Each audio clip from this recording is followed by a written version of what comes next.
Welcome, aviation enthusiasts and friends of airplanes, and you bored Tryon State residents. Today's program is presented by the Aviation Group of Tryon Estates. The discussion will be about airplanes, airplanes that are fast, airplanes that are slow, and boats. Boats that are big, and boats that are small, and boats with airplanes. My name is Joe Dettel. Most of you know me. The computer we're using is a challenge for me, so if it gets ahead of me, please just be patient for a while. And you may find that you need to turn your volume down in this presentation. There are two short, excellent videos that will take a few seconds for me to set up and get through, so bear with me on that too. This program was developed around one of our most respected residents, Austin Chapman. It is about his Navy life experiences and his military and community service. We also have a supporting cast of Tryon State residents who shared the oceans and ships with Austin during that period of time. This picture that we are looking at is Austin standing in front of a Douglas A-4 Skyhawk on the USS Midway. This is the aircraft that Austin flew in Southeast Asia. The Midway is now a museum and is tied up at the pier in downtown San Diego. Austin was there for his Naval Academy 55th reunion. Back when we were starting work on this program, we thought about the best way and the best place to start, so we decided to do it at the very beginning. So here we go. There's a star of our show, born 1940 in Tryon, North Carolina. That's age 6 months, and he was tough then. There he is in the 6th grade in front of the house that he grew up in Tryon, North Carolina. He's a lifetime resident of this area. He was also an excellent football player. There's a couple pictures of him in his high school uniform. He was an all-conference player and all-state in his high school brackets. This is just an example of what he was capable of. It's a little clipping out of the Charlotte Observer in October of 1957. It says that Austin scored 33 of the points for his team in this game against Leicester, North Carolina. I'm not really sure where that is, but it appears to be just northwest of Asheville a little bit. So he basically scored all the points except for one touchdown for the team. He was good in academics and was accepted an appointment to the Naval Academy. He went to 1 year of prep school and then on as a midshipman to Annapolis. There he is in the first year. Being a football player, he naturally went out for the football team. He had a good freshman year, but at the end of the season, he broke his ankle and was unable to continue any longer in college-level football. So he's number 30 right there. He's in this picture, too, if you can pick him out. This is a third-year class that he was in, the 24th Company at the U.S. Naval Academy. And believe it or not, there's Austin right there.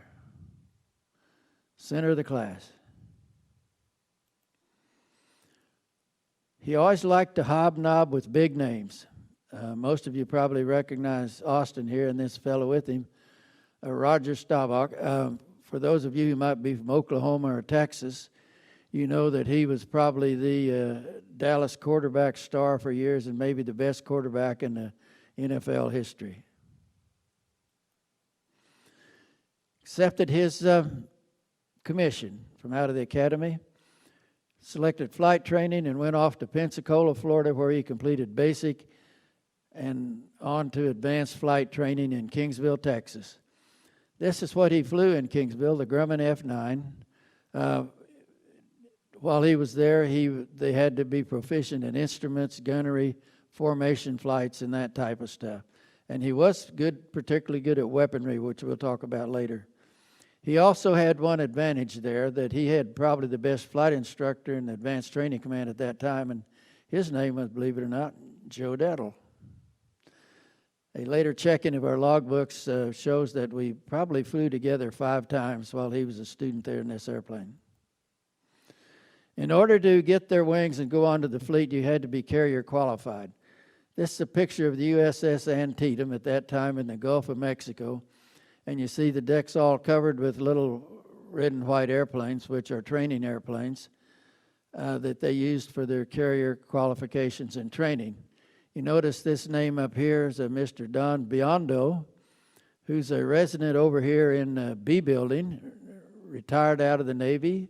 And at that time that Austin was there, he was the engineering officer on the USS Antietam. After completing carrier quals, he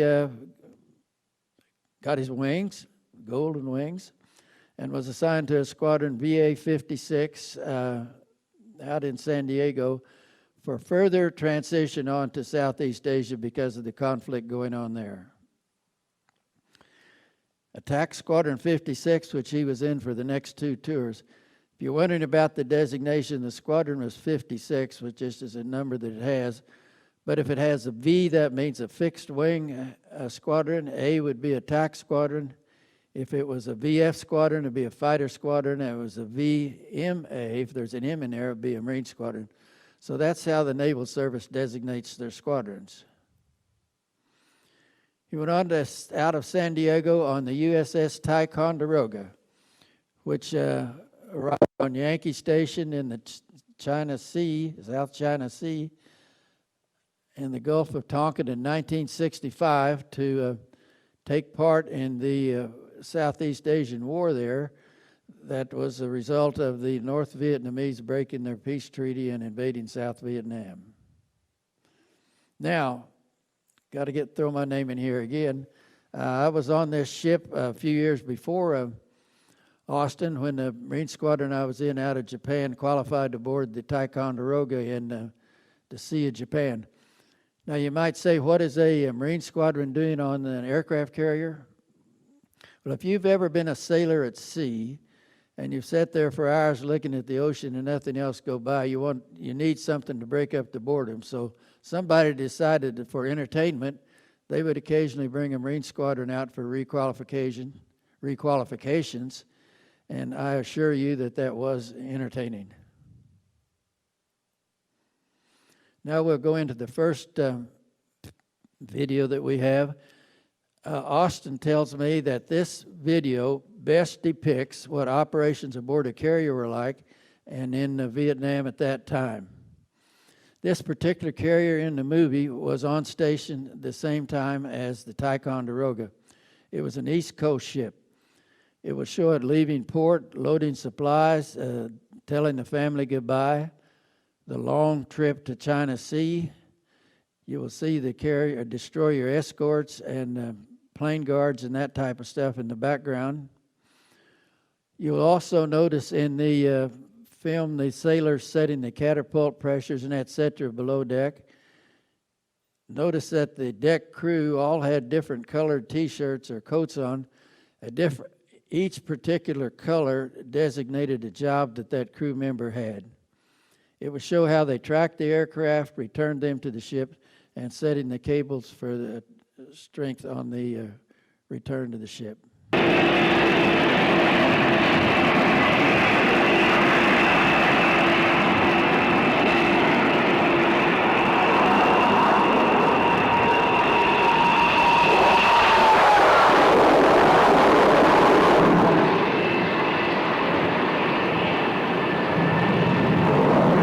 This windswept airfield is 200 miles at sea. 600 miles from the inland targets its aircraft have just destroyed. The presence of this attack aircraft carrier has been felt half a world away from the United States.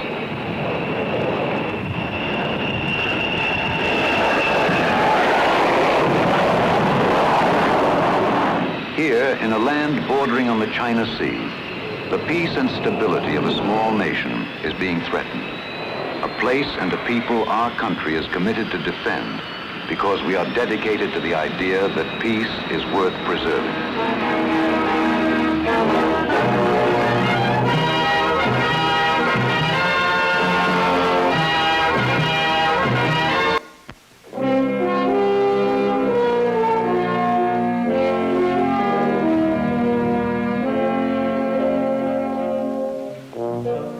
Here at home, the Independence prepares to relieve a fighting ship on the line.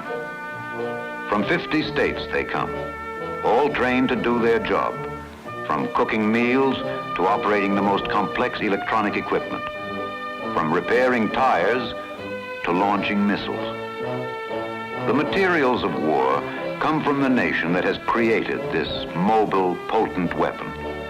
The contributions of agriculture, industry, and research go on board. A large segment of the population has contributed its skill and its wealth to create this force.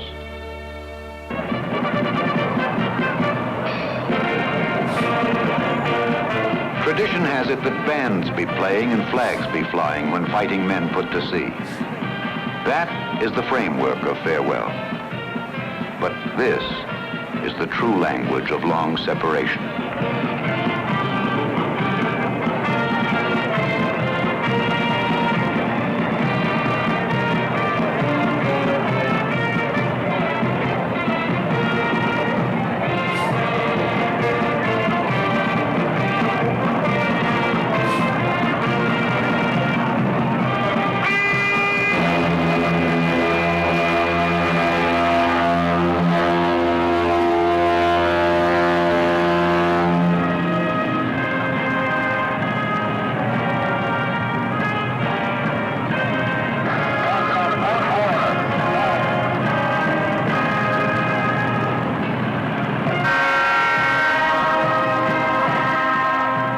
A community of 4,500 men separates from the mainland, moving out upon the oceans that make islands of all our continents. But with all that is given by a people to create and sustain this expression of prestige and power, some here will give their lives.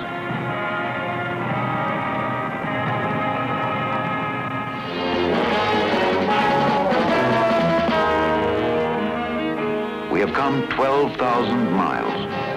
The ship has crossed the equator twice. Cape Town and Madagascar and Sumatra are far behind. Other ships join up, and we arrive at Yankee Station off North Vietnam. The limited war we have come to fight is just over the horizon in rice paddy and rainforest. In the weeks to come, the carrier will launch its aircraft against targets that melt into the jungle and take advantage of the weather.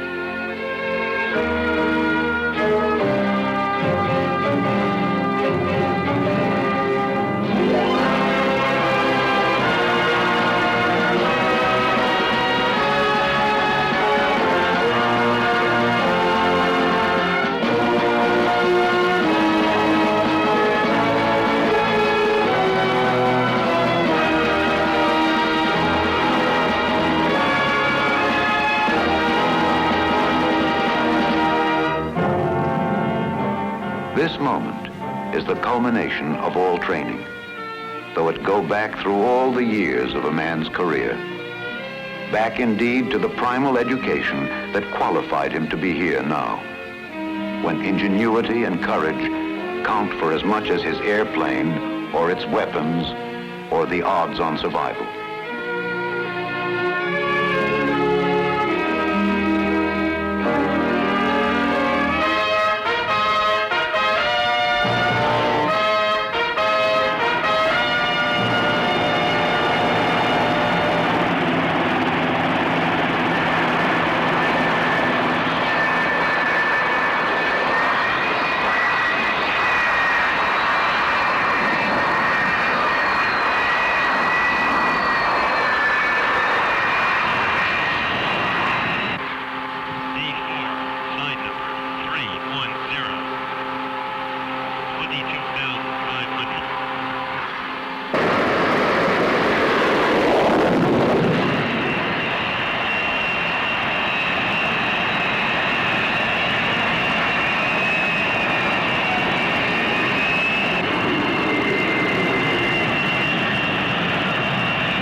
on your way to mountain and jungle, missile sites and anti-aircraft guns.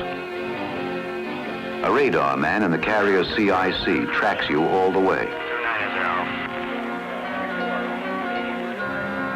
Information reaches here from every part of the ship, and from the Hawkeye, whose radar monitors all aircraft en route to the target and serves as the carrier's early warning system.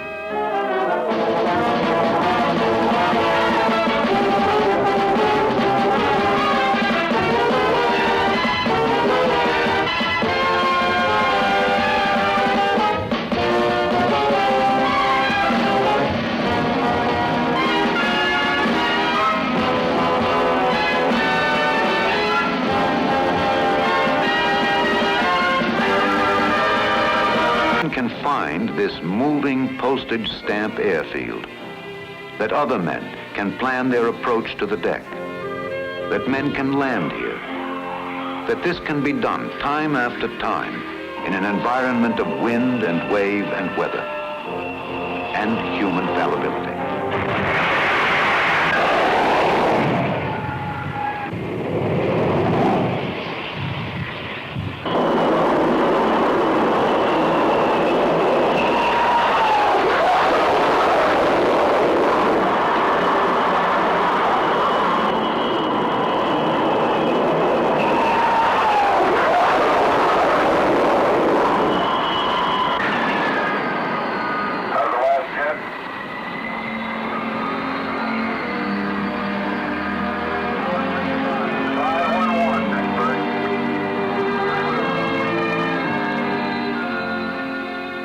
Over the years, the role of the attack carrier has been a changing one. In this period of crisis for one small nation, the force of this weapon has been unleashed. In other instances, it has not. Over the years, it has allowed the United States to respond to the unexpected, to bring this weapon to the support of friends or to confront potential enemies. The attack carrier exists so these men who fly and fight might be effective. That this can be done is the miracle of men who regard each other as shipmates and professionals.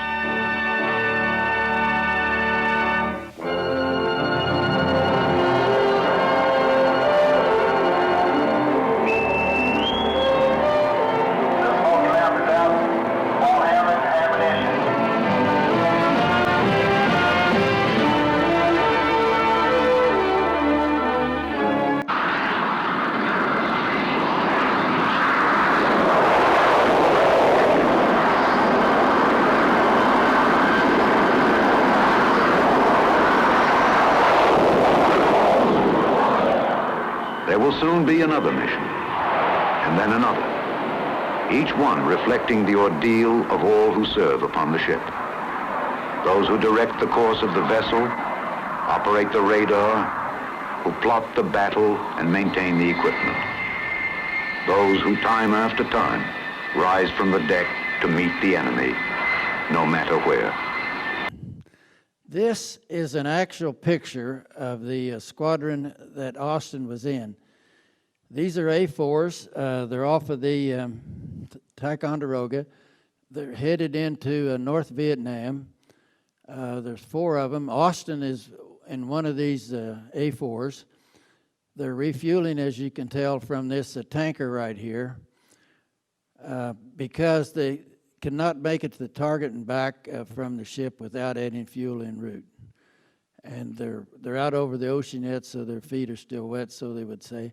This is another picture taken of the same flight, the same tanker, and this is probably Austin back here because he's the junior man in the flight probably at this point of the game, so he's tail end Charlie there.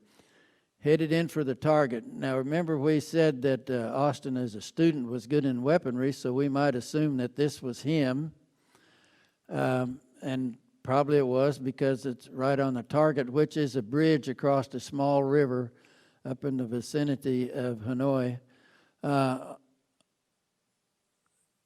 It was a daily event to go up and drop the bridge, and then the next day you come back, they build a road around it, the next day they've got another one around it. And this target is probably hot because that looks like an anti-aircraft site right there. Now, upon the completion of the cruise, the squadron returned to San Diego. They went on out to Yuma for retraining and qualifications, and one day Austin was called up into his commanding officer's office to receive this award, which is the Britannia Award right here, from the Royal Navy by this Navy Royal Admiral. And this is a trophy that he was presented, but he had to give that up at the end of the year because it went on to the student who won it the following year. Now, exactly what was the Britannia Award? It was established in 1956 by the Royal Navy to thank the U.S. Navy for training British naval pilots during World War II. It is presented annually to select U.S. Navy flight students based on achieving top-ranking scores in bombing, gunnery, rockets, and missile firing during flight training. So, as a result of probably being number one in his class or so, the British selected him for this award in 1965. Then it's back to the Yankee Station out of San Diego on the USS Enterprise. This is Austin's squadron right here. The ship is probably leaving port. The crew's all lined up in formation positions, and look at the crowd so you can imagine what the modern day virus does with a bunch of people like that. End of that tour, back to the States, had completed 227 combat missions with the two tours. Then he was assigned to a VA squadron 174. 174 was a training squadron in a new airplane that was coming into the fleet, the Chancellor A7, which depicted in the picture right here. Austin was an instructor in this squadron for a year to a year and a half. The purpose of the squadron was to replace the A4s that were getting a lot of wear on them with a new aircraft that carried a little heavier load and was naturally new, so it was better.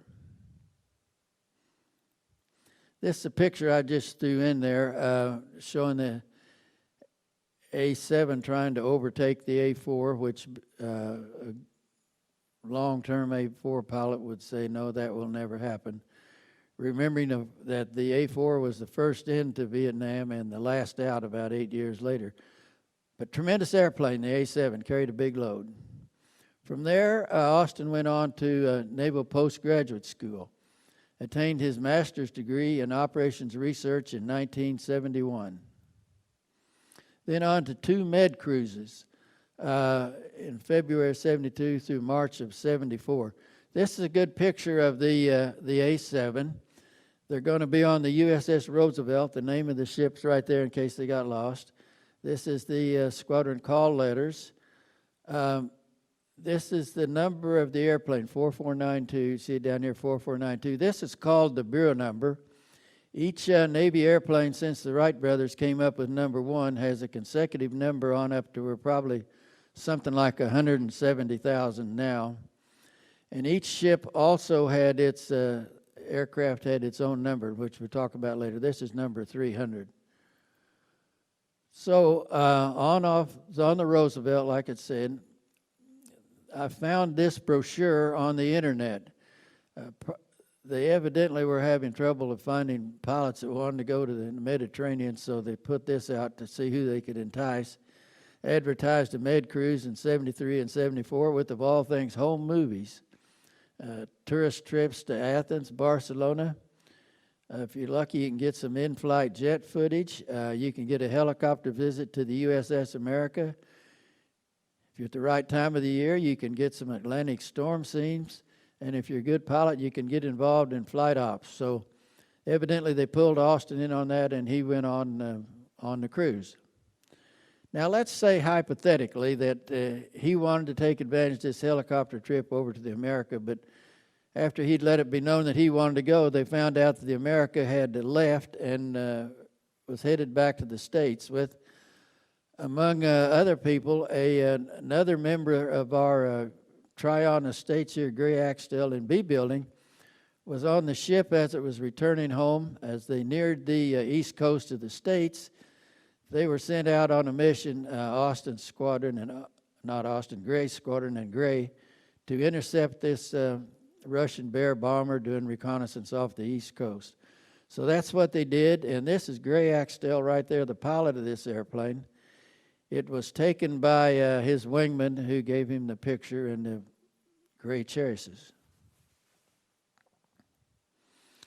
Now, also on the internet, which you can find a little bit of everything, I came across the cruise book for these two cruises, and I thought I'd throw a few pages from it in here. They aren't really good, but just to show you a little bit of what it was like. This is the commanding officer of the squadron, Commander McClary. And also we have here a gentleman by the name of Lieutenant Commander A. Chapman right there, and there's Austin right there. On these two cruises or tours, he was the administrative officer, operations, and in maintenance to some degree. I threw this in as a typical picture of a squadron ready room on a carrier. This is the squadron we're talking about, VA-15. This is probably the commanding officer. It has a schedule board here that has all their names, the missions they're on, where they're supposed to go, and that type of stuff for the day. There's also a television up here that can be used for instructional films or recording films from in-flight or something like that, or even entertainment. The ready rooms are sometimes used as break areas for the members of the squadron. They're all attentive, nobody's asleep, so that's good. This is a picture of the pilots of the squadron, and it's 15 naturally, VA-15. We got the 1-5 there. It says right here there's a Lieutenant Commander Chapman in this picture, and that's him right there in the shadow. I guess the shadow knows who it is, but he's kind of hiding. But that's Austin right there. Here's Austin again on the second cruise. These pilots in the squadron attained 300 landings on the Roosevelt and had their picture taken to recognize them for it. There's a picture of a tail hook just to show what it's all about. And there's Austin again. So he got the 300, made 300 landings too on the Rosie completed. Then he was selected to be the aide to the superintendent of the Naval Academy in Annapolis. So off he went. There's Austin replacing this gentleman right here. He's receiving this little braid that goes around his shoulder. I'm not really sure what it's called, but if you're an aide of an admiral, that's what you get to wear like that, and it points you out as being an important fella. And he was. Now, a few years after that, Austin, right here, had the good fortune of coming back to the academy and swearing in his daughter to the Naval Service and the oath of allegiance to the U.S. Naval Academy. Her name is Lynn.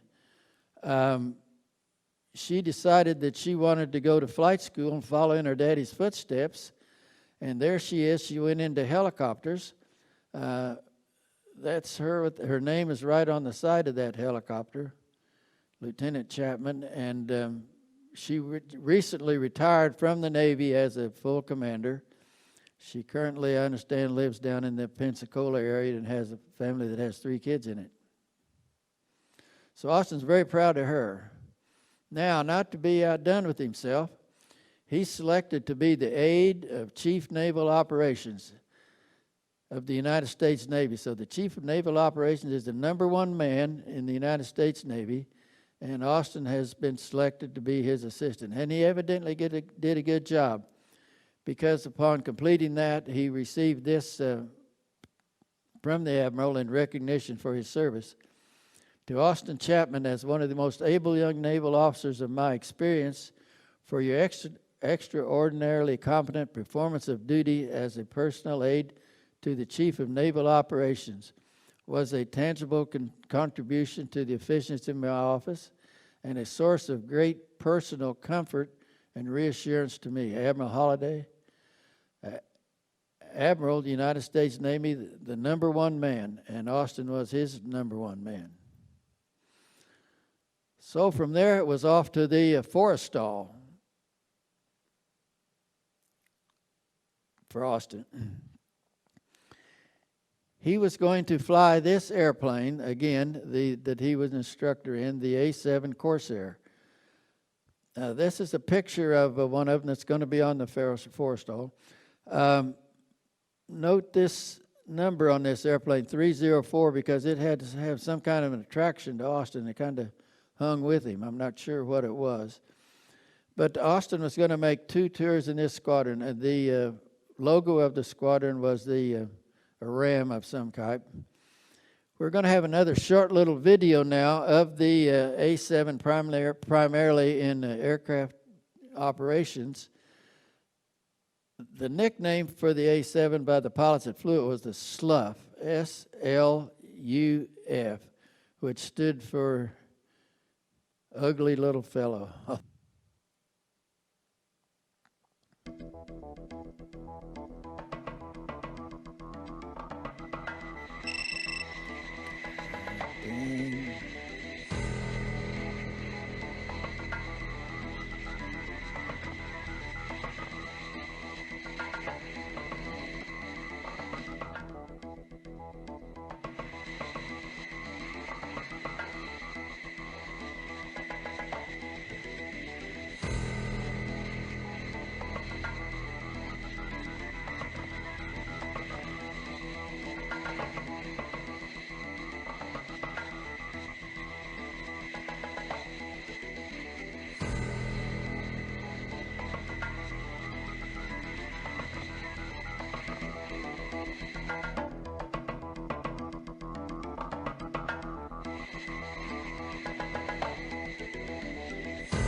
Moving on with the VA-83, which is a squadron, Austin had been selected to be the commanding officer of this squadron, but before he attained that position, he had to go on the first tour, the first of two, as executive officer, the executive officer being the number 2 man in the squadron.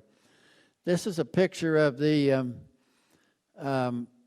squadron pilots, VA-83, with their mascot here. They're probably worried about him jumping overboard. Austin is right here as the executive officer, number 2. And notice the airplane that just seems to follow him around, 304. Something going on here. This is a squadron flight over Jacksonville, Florida, with Austin in one of these lead aircraft. This is the a flight of 4, which Austin is in, that is over downtown Jacksonville, heading east out over the Atlantic. And what do we got here? We got 304 again, just following him around. On his second tour, he was commanding officer of the squadron. And you probably all remember years ago when the Navy fighter planes, the Tomcats, shot down some Libyan MiGs over the Mediterranean, and it almost set off an international crisis. Anyway, during this period of time, Austin's squadron flew a reconnaissance over the Mediterranean, and this particular picture was taken over Lebanon. Now, on that second cruise or tour, Austin reached the 1,000th carrier landing for a pilot, which is a major milestone. Austin's total number of landings would be about 1,350, which is not the record, but certainly probably puts him at the top of the half-dozen Navy pilots who have completed that number of landings. The comment down here says, Chapman reached the landing mark after 16 years of service, including 6 extended deployments. That being Austin, and guess who did it for him right here, number 304. So she was faithful. It's just a newspaper clipping saying the same thing. That made him eligible to be a member of the Grand Club.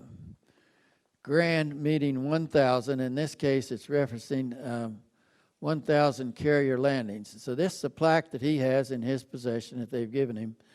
And there's a tail hook to remind him what it's for, and it resembles the deck of an aircraft carrier. It says it's presented by the Tail Hook Association, the Grand Club Award for 1,000 carrier landings. This is his return, Austin's return from the cruise, with his daughter Lynn there that we saw in the other picture, and another daughter, Susanna. Austin was selected to go on to be a officer in charge or commanding officer of a carrier air group. And at that time, to be responsible for all of the aircraft on a particular carrier, which the air group was, you had to be qualified in at least one airplane, or 2 airplanes, one being the A-7 that he had flown all along, and he selected the F-14 Tomcat as the second airplane to be proficient in.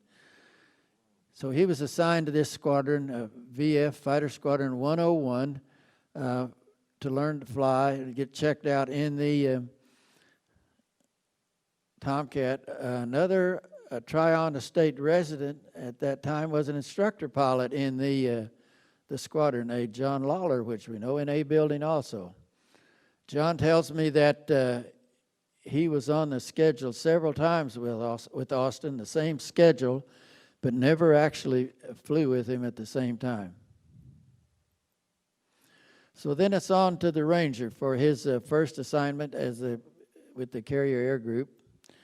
Now, what did the Air Wing commanding officer have responsibility for in that period of time?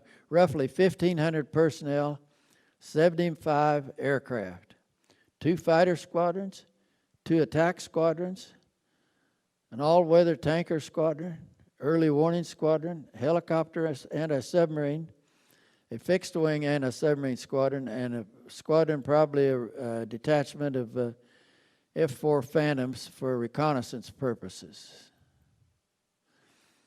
Now, this is just a picture of what those airplanes were that Austin had to have familiarity with and proficiency in some of them. Here's the Tomcat that we just saw. There's an A-7, and that's the same airplane, 304, so it's following him around. There's the A-3, a fixed-wing anti-submarine, the A-6 Intruder, an attack plane and a tanker, the SH-3 Sea King helicopter anti-submarine, which is the helicopter that his daughter Lynn flew. And there's the E-2 Hawkeye with advanced state-of-the-art radars on it. Could cruise around about 100, 200 miles out in front of the task force and pick up inbound enemy aircraft or cruise missiles or that kind of thing. This is a plaque that Austin has in his possession that shows units. I think there's 11 of them there that he was responsible for, various things in the 1st Carrier Air Group number 9 that he was commanding officer of. The little plaque down there says Captain Chapman, December 82 to June 84, right down here. This is a picture of the Ranger, which the Carrier Air Group was on, Air Group 9. It shows that they call it a battle group here in this picture. There's the carrier, the Ranger, the escort destroyers, the oiler or the freighter that carried the replenishments of jet fuel and supplies and that type of stuff, and probably a couple light cruisers made up the Ranger battle group. And Austin was responsible for all of the airplanes, all the squadrons on the carrier. Now here's another picture of the Ranger, and this is the USS Morton down here, a plane guard for the Ranger at that period of time. And another one of our residents, Al Creasy, in A building, was the gunnery officer on this ship right here during that period of time. So we all know Fran, Al's wife. If she were to see this, be up here or something, she'd say, "Al, what do you think that you're doing?" And it is a pretty good, we wonder what he is doing there. Now, one of the advantages of being a commanding officer of an air group is you get to meet other commanding officers of various air groups, and Austin did that. He had the opportunity to meet an Egyptian commanding officer of an Egyptian air group that flew the MiG-21's fish baits. And this is a picture of one of them right here. He asked Austin if he would like to fly one of his airplanes, and Austin naturally said yes, and he did, and he enjoyed the flight very much. And he's probably the only resident of Tryon Estates that's ever flown a MiG. So there it is right there. We also have some other distinguished residents here who flew super airplanes at that period of time. Tom Haig flew the B-58 Hustler, which was the Air Force first supersonic bomber. That's a picture of it there. The thing was capable of pushing twice the speed of sound. And if you ever get up with Tom, sometime ask him about his ejection from the Hustler out over Nebraska about 55 years ago at a supersonic speed. So we're probably lucky to have Tom here with us today. Another resident over in B building is Bob Rogers, who was a commanding officer, and he knew another commanding officer that took him for a ride in this airplane, the SR-71 Blackbird. It was the high-altitude, super-fast airplane that the United States used for reconnaissance for many years. It would cruise at about 80,000 feet and about 3 times the speed of sound. Bob tells me that the flight that he went on was from Okinawa to Alaska and back, and it took about an hour and a half. Now, that's probably a little bit of an exaggeration, but it did go really fast. Now back to Austin. In January of '84, he crossed the equator, and it made him eligible to join the solemn mysteries of the ancient order of the deep. Now, if you think this isn't something, look who signed it down here, Davy Jones. How many of us have our signature of Davy Jones? It was also signed by Nephthys Rex and is notarized by the commanding officer of the ship here. So this is real stuff to have this certificate signed by Davy Jones. Hobnobbing again. There's Austin, George, and Barbara. Right up there at the big boys. This is the USS Incheon, which is a smaller carrier that another resident of Tryon Estate, Mike Dickinson, over in B Building yet, a retired Navy officer, was assigned to this ship during this period of time in the Mediterranean for a cruise. I selected this picture because of this lady right here. It's obviously not in the Mediterranean, but it is a tremendous picture. This type of carrier was set up to carry about 2,000 Marines in 2 helicopter squadrons and deploy them easily where they were required throughout the Mediterranean to the Middle East. It does have a couple of Harriers on it at this time. Now, after successfully completing the tour as commanding officer for the carrier air group, on that ship he went back, on the Ranger, he went to the Saratoga for the Saratoga battle group commanding officer, carrier air wing 17. I found this picture on the internet, and it's signed down here by Austin as the CAG, which is the short name for carrier air group commander, Austin Chapman. The commander of the ship was Captain Frost, David Frost, probably straight from the Antarctic, and the admiral in charge of the whole thing was Admiral Baudry. This is the carrier here. Austin was responsible for all of the airplanes and people on it. Captain Frost was the captain of the carrier, and the admiral was in charge of the whole things, which included these destroyer escorts, maybe a small cruiser, the oiler back here. Now, at that same period of time, we have a resident from A Building, or approximately the same period of time, Don Tucker, who's retired out of the Navy, that was on the USS Laffey. This picture is taken from the Saratoga of the Laffey doing a transfer of some kind, aligning either personnel or supplies or something from the carrier probably to the destroyer or the plane guard destroyer, which what it was. The Laffey has quite a history, but we'll talk about that later. There's a picture of Chief Tucker. Obviously, it was a few years ago when he was on the plane guard duty with the Laffey for the Saratoga. Now, this is the USS Laffey, the destroyer we talked about at Patriots Point down here in Charleston. The Laffey is one of the most famous ships of World War II. Let me give you just a little bit of its experience in the war. It was commissioned in 1943. It took part in the Normandy landing, the return to the Philippines with MacArthur, the invasion of Iwo Jima, the invasion of Okinawa, and the Bikini atomic bomb test. So it has quite a record.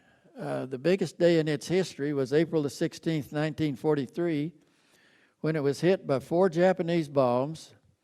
It was struck by 6 kamikaze aircraft and 1 Navy aircraft that was chasing a kamikaze plane and knocked the mast off. And then after taking all of these hits, the Laffey still rescued the pilot out here in the ocean. So it sat down here in Charleston Harbor at Patriots Point and was starting to sink, something the Japs couldn't do to it. So that they took it and put it into dry dock and completely refurbished it and basically made it seaworthy again. And it's sitting there today at Patriots Point. And if you ever get down that way, it's worth seeing. Now, I selected this picture because it's a good full-size picture of the Laffey. It's tied up next to the Yorktown, which has a history of its own there in the Patriots Point. And this aircraft here is the what I wanted to point out, that I flew that same aircraft on June the 13th, 1973, right there. So naturally, I had to use this picture. There's another resident of Tryon Estates, a captain in the U.S. Navy, that tells me he actually flew this airplane off at the Saratoga. We all know him as Chaplain Phil Anderson, who was responsible at that time for the task force's religious services and what have you. Here's a picture of a transfer of Phil right there in an air taxi from the Saratoga to the plane guard ship for a chapel service over here. And you can appreciate that he's probably saying his prayers right there, because they're getting ready to pull him up here onto the helicopter and take him off the fantail of this destroyer back to the Saratoga. So thank you, Phil, for your service. Then Austin was back to the Pentagon, where he was with the Bureau of Personnel. He was in the Aviation Division of Command Assignments, where they selected and designated naval officers to be commanding officers of various aviation units in the Navy. He was in the National Command Center, where he was a director of operations. He was on the Navy Department Joint Staff, which was responsible for treaties, the coordinations, and setting them up, and that kind of thing. There's a picture of him with the Joint Staff, with the Army, and Austin representing the Navy, and the Marine Corps and various other naval officials there. Then, in July 1993, he retired. 30 years commissioned service, 227 combat missions, 1,350 aircraft carrier landings, 8 overseas deployments, commanded 3 aviation units, attained 11 individual medals or citations. So from there, he retired back to Tryon, North Carolina. And I guess who he found there are the other way around. She tells me that when this picture was taken, it was on the USS Comfort, which as we speak is en route from New York City back down to Norfolk. The ship back here is the hospital ship Mercy, which is still currently tied up in Los Angeles for the virus situation we have there. So Caroline did a good job in her own right, and there she is receiving an achievement medal from this captain in the Navy. So congratulations, Caroline, and thank you for your service. Now, Caroline and Austin have, this is their son, Flynn Chapman, a recent picture, which is obviously in the Washington, D.C. area. This is the daughter, Susanna Collins, who's an attorney down in Jacksonville, Florida, with this law firm. So Austin is certainly proud of his family and kids. This is a presentation that he received in 2011 from Mayor Alan Peoples of the town of Tryon, who takes great pride in thanking Austin for a job well done in his dedication to making Tryon a better place to live and work and play. So thank you, Austin.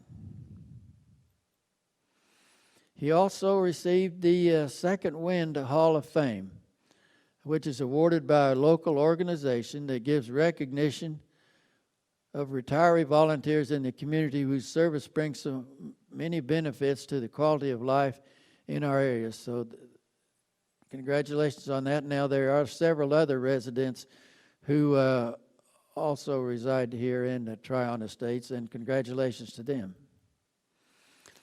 Now, what else did Austin do with his spare time in the community? He was on the St. Luke's Hospital Board, vestry of the Holy Cross Episcopal Church, vice chairman of the Point County Polk County Foundation, Tryon City Council, and Mayor Pro Tem for a couple of years of the town of Tryon. So that's Austin Chapman, the current resident of Tryon Estates. I would like to say to Austin, thank you for your service and a job well done. Thank you for letting us use your experiences for this presentation. We are glad to have the opportunity to know you and have you as a friend. Again, thank you for your service. And so thank you. If you enjoyed this at all, or you have a friend that might want to see it, or you're just completely bored, this Thursday at 7 p.m. it's going to run again on Channel 900. So thank you for watching.